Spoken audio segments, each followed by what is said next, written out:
Alright, welcome back to my channel. This is BJapan85 and today we're talking Magny versus Chiesa. Holloway versus Cater hasn't even happened yet, so I can't update you guys whether I'm up or down profit-wise, but I thought that most people out there rather want an episode as quickly as possible, so I made it happen. For those who didn't have the opportunity to check out my last episode, I went 1.5 units on Austin Lingo to defeat Jacob Kilburn.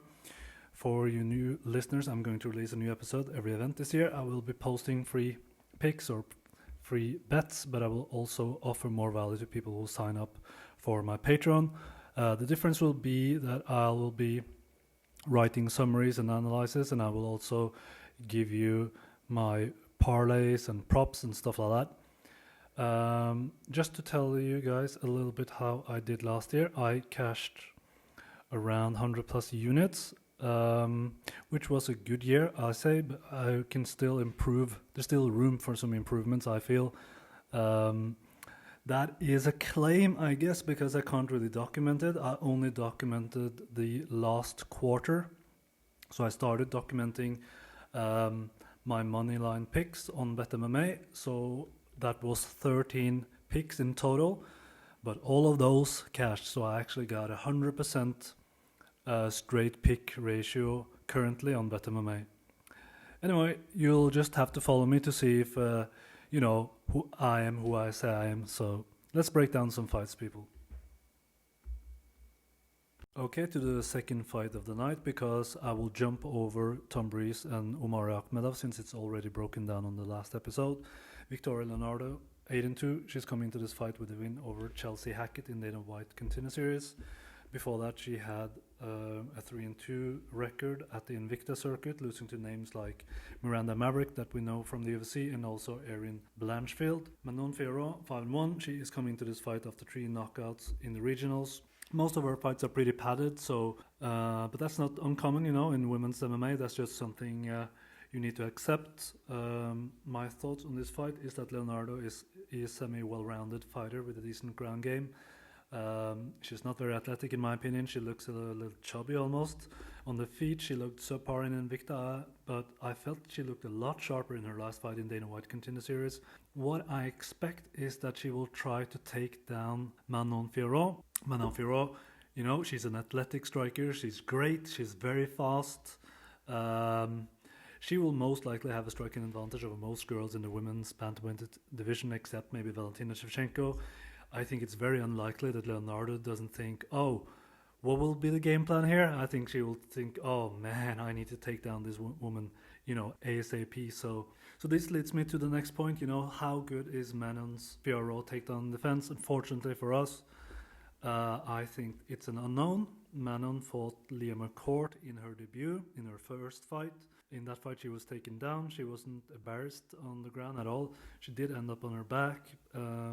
But she did display pretty bad takedown defense in my opinion, so this makes it a little bit difficult to bet on Manon in my opinion, because she can be taken down, she can be controlled, and for what I mean, she can be exposed as well. I can't really tell, and that's the issue here, is that we can't really know how her ground game is before we see her fight top level competition. You know, she has only fought cans, so how much credibility can you put into those grappling exchanges?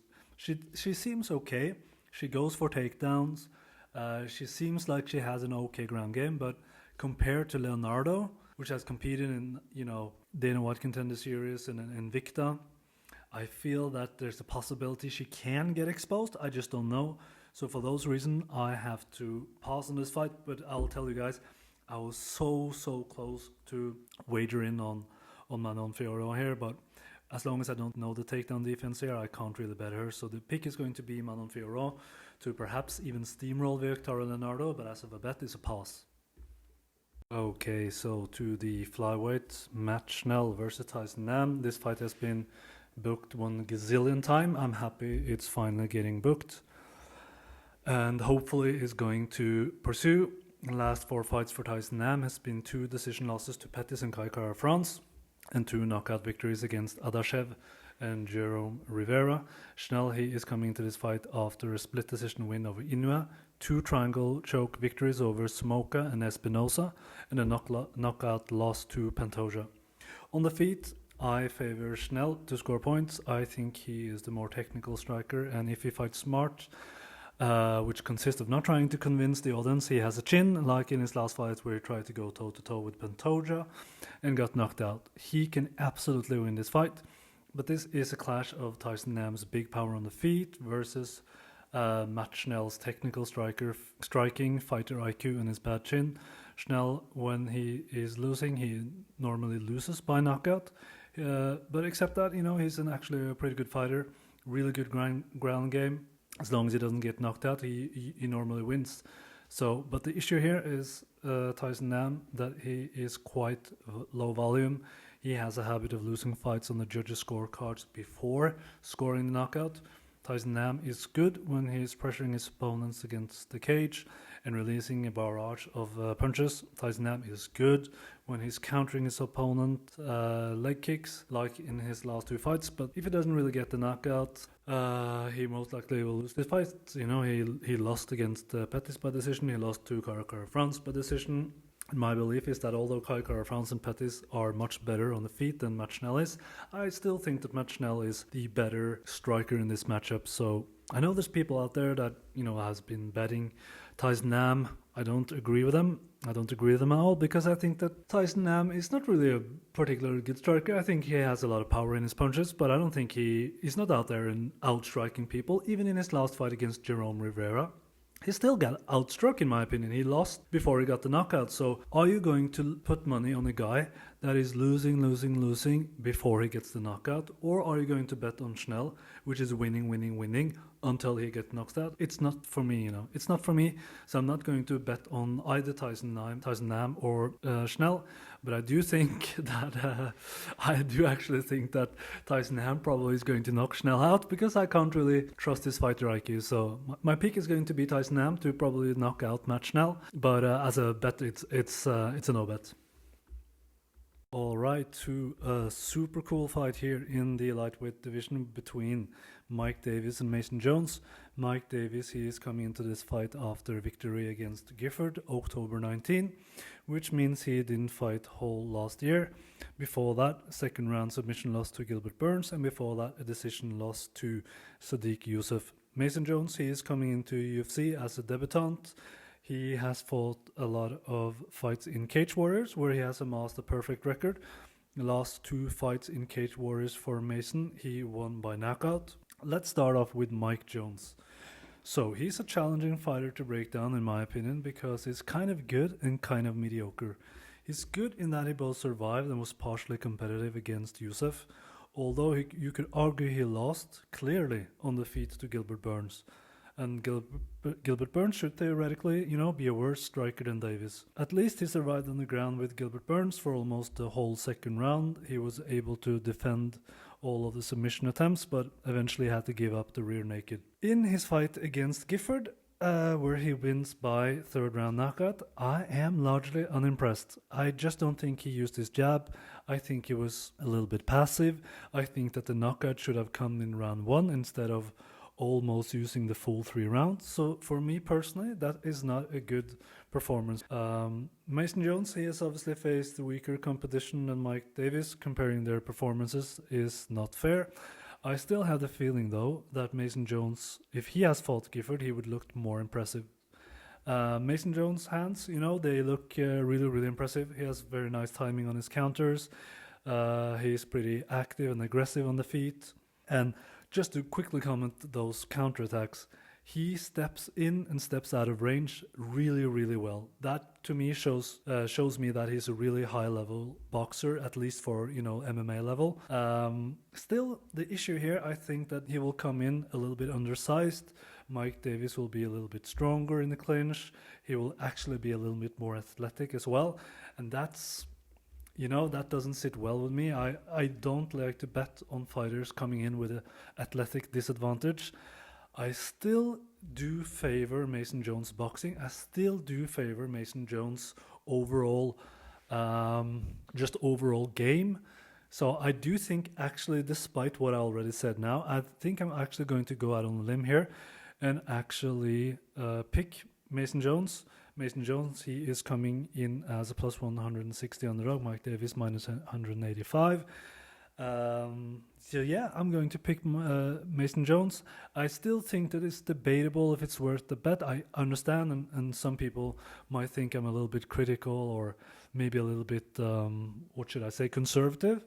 That's just my approach. I like to be super conservative. I like to win every freaking event. So these are the precautions I need to take. I think that Mason Jones is very, very close to be a bet, but for me, it's not a bet. So yeah, I'm going to pick Mason Jones, perhaps to win a split decision over Mike Davis. All right, so we're dropping down to flyweight. Francisco Figueiredo versus Jerome Rivera. The 11-3 Figueiredo, who's the older brother of the flyweight champion, comes into this fight after a draw in the title fight in Jungle Fights, which is one of the largest MMA organizations in Brazil. The 10-3 Jerome Rivera comes into the fight after a knockout loss to Tyson Nam. I'm going to be pretty brief with this fight because I feel this fight is very, very close, very close to 50-50. I slightly lean Figueiredo because he's got better stand-up. I will say that he should be favored in this fight overall because I think that he has the ability to stand up. I don't think Jerome Rivera has the ability to take him down.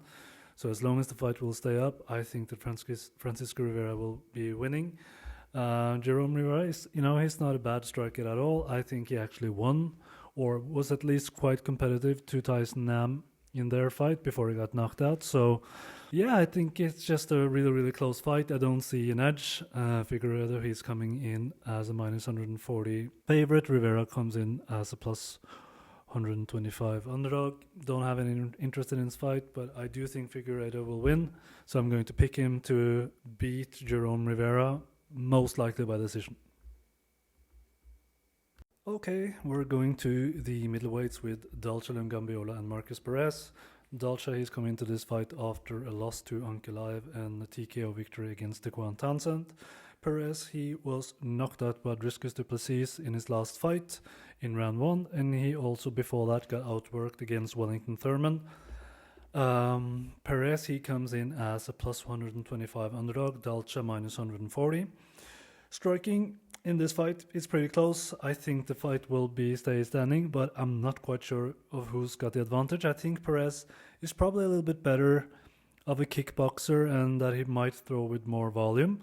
But Dalcha, he will look to, load up with his heavy strikes and then explode. A bit like Tyron Woodley in the good old glory days. Dalcha also had decent takedowns, but I'm unsure if that's a good idea taking Marcus Perez down because he has a pretty dangerous submission game.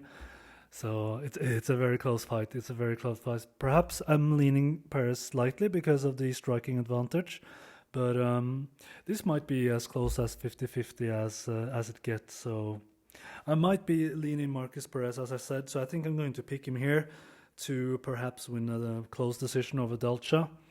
But yeah, this is obviously a clear pass.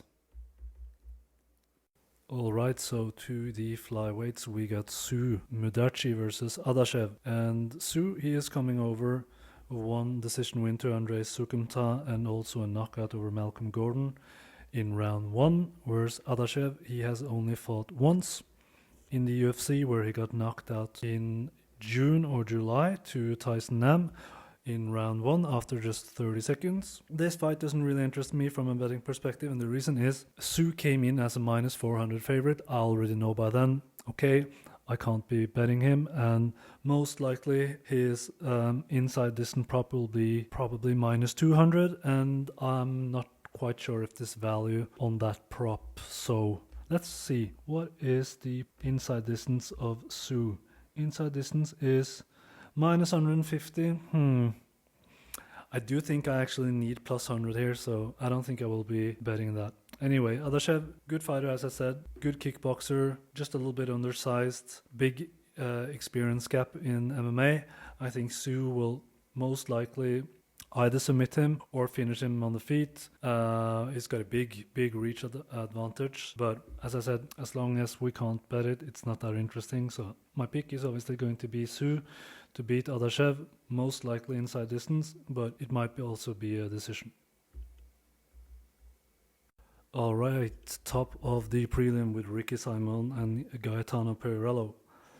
Ricky Simon, he comes into this fight after a close decision victory against Ray Borg. Gaetano Pirello is coming into this fight with 2 knockout victories in organization European beatdown. Okay, so to my thought of this fight is a classical MMA fight in terms of it being binary. We got one fighter that wants to take the fight to the ground, and we got another fighter that wants to keep the fight standing. So these guys represent exactly that type of matchup. Ricky Simon wants this fight to be grounded as fast as humanly possible. Gaetano Pirello, he is a striker, aggressive striker. He likes to finish people on the feet. If this stays standing, obviously Ricky Simon will be in danger, but I think that Ricky Simon will be able to just take down Pirello, maul him on the ground, get a submission or win by decision. I have parlayed Ricky Simon at minus 300 together with Evloev at minus 400 in a double that pays approximately minus 150. So I went 5 units on that one. If you want or if you like, you can put a little hedge on Gaetano Pirello either in round 1 or by TKO, just to soften the blow a little bit if Pirello for some other reason should be able to find the TKO. But most likely I think that both Ricky Simon and Evloev will come through for us. So that's it. 5 units, cash it. Okay, so an interesting fight here, Leron Murphy versus Douglas De Silva de Andrade. Leron Murphy. He is coming into this fight after smashing Ricardo Ramos. I must remind you people that I bet Leron Murphy plus 150 when he faced Ricardo Ramos. Easy bet. When you see a guy like Leron Murphy, he's super athletic, he's good everywhere. Obviously, he shouldn't have been plus 150 against Ricardo Ramos. So I cashed him, going to cash him right here, right now as well. Because I took Leron Murphy at minus 220 a couple of weeks ago, so I'm a little bit late giving you guys the heads up. I'm sorry about that, but that's just the way it is when you don't know who I am.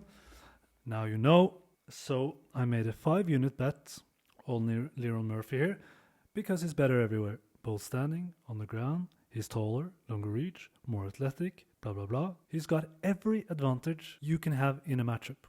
Every advantage. So cash it, 5 units on Leron Murphy to smoke Douglas De Silva de Andrade. And let's go on to the next fight. Okay. So we got women's flyweight. We got Roxanne Modafferi versus Viviana Araujo.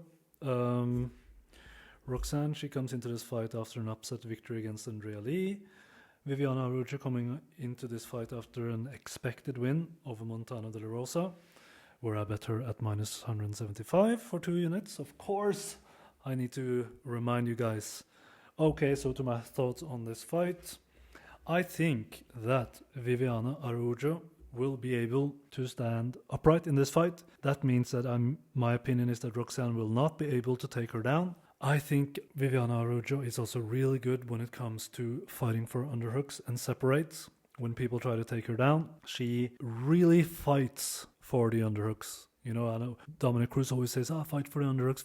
But if there's a girl out there that really fights for the underhooks, it's Viviana Araujo, because she knows she's athletic, she's a good striker, she knows she will win if the fight will stay standing. So she has really learned to fight for the underhooks and separate. And I think that Jennifer Maia had a similar game plan against Roxanne, and she won. And I think that Viviana Araujo will just take that blueprint and just copy it. But Roxanne has a tendency to come through as a dog. She is dangerous. She's very experienced. She's a moving target on the feet. She's really herky-jerky. It's hard to time her. So it's not like Viviana Araujo will have an easy time finding Roxanne. And if she ends up gassing later down the line, I'm afraid that Roxanne might take over this fight. So this is absolutely a fight you shouldn't bet, in my opinion.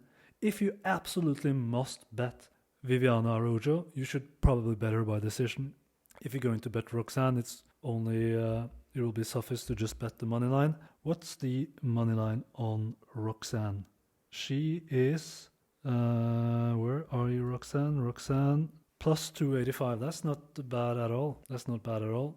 I definitely understand if people want to take the chance on Roxanne here, because the line is indicating that this is not an even fight. I think it's a quite close fight, to be honest. So yeah, I can definitely see why people will bet Roxanne here, but for me, it's a pass.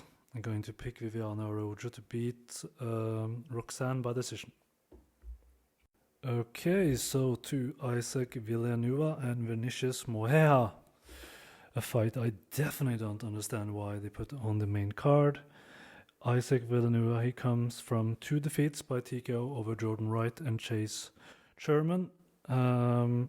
Vinicius Moreira come into this fight after a 3-fight losing streak in round 1 to Alonso Menefeld, Eric Anders, and also Paul Craig. So he is on a 3-fight losing streak. This is a pretty easy pass. I think both fighters are borderline the worst fighters that's been in the UFC ever. I don't have any interest in this from a fan perspective or a betting perspective. Pick is going to be Villenuva just because he's a little bit better than Vinicius standing up. But, this fight can go whatever, and I don't really care, so let's just move on. Okay, so to the co-main event, we got a matchup between Mounir Lazzez and Warley Alves. Lazzez, he is coming into this fight after a big upset win over Al Hassan. Alves coming into this fight after an upset loss to Randy Brown in round 2. Lost by submission. I think most people were surprised Randy Brown was able to submit the black belt in Warley Alves.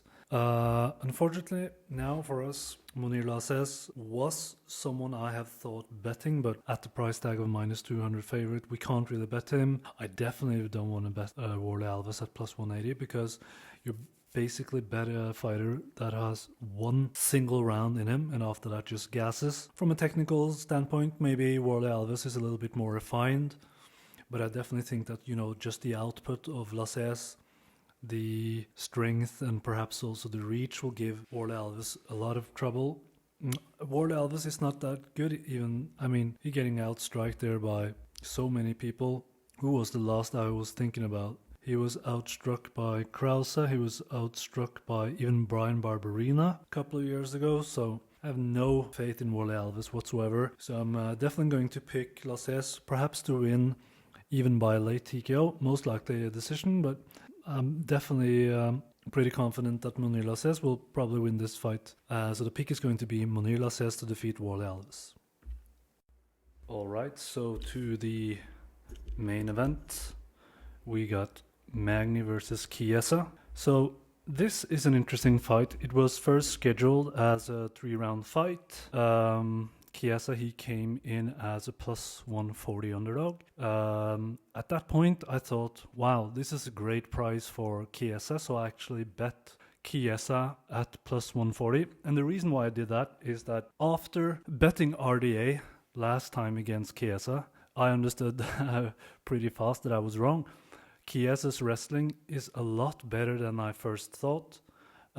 So he got me on board. I watched, obviously, all of Magny's prior fights. He had issues with RDA. He had issues with Maya. In the RDA fight, he made a mistake when he was taken down. I think he landed a kick, and then RDA capitalized on that, and he ended up on the ground. For some reason, RDA was able to improve his position and then land the arm triangle. While in the Maya fight, he was actually able to defend most of Damien Maya's submission attempts for almost 2 full rounds, at least 1.5. So it's a little bit interesting and odd that he was able to defend most of the submission attempts from Maya, and he couldn't stand for like 1 round with RDA on the ground. So that obviously gives me a little bit pause, but still I do think that Magny is not as good on the ground and that he doesn't really have the takedown defense to withstand Chiesa. So that was my overall rationale to why I was picking or betting Chiesa at +140. But then they changed the fight to a 5-round fight. And that makes the fight a little bit muddy because in a 3-round fight, you know that Chiesa can maybe get 2 takedowns and then he can win either by decision or maybe he can sort of use a lot of energy, hunt for the finish and then get a submission win. But in a 5-round fight, you know that Magny will be there for all of the 5 rounds. And that makes me hesitant to play Chiesa. So based on that I don't actually know Chiesa's cardio for 5 rounds, I feel like it's too difficult to predict how his cardio will hold up, how many takedowns will he be able to land in round 3, in round 4, and round 5. And standing up, I definitely think that Magny will just land more and be more precise, have more volume. He will be the more effective striker standing up. So because I can't really bet Chiesa, so I actually bought out when the line changed. So now I have no money on that fight. And I think that if you're betting this fight, I think the value perhaps is on Magny right now. What's the line? Let us have a little look. What is the line on Neil Magny? Minus 140. So you get like minus 140 on a guy that you know will be grounded perhaps for the first 2 rounds and then potentially have to win the last 3. I definitely think this is a pass. I think that if you're going to bet this fight, I think the best things to do is probably just to wait and then bet it live. Just see who's more effective after the 2 first round and then probably bet it. So it's very hard to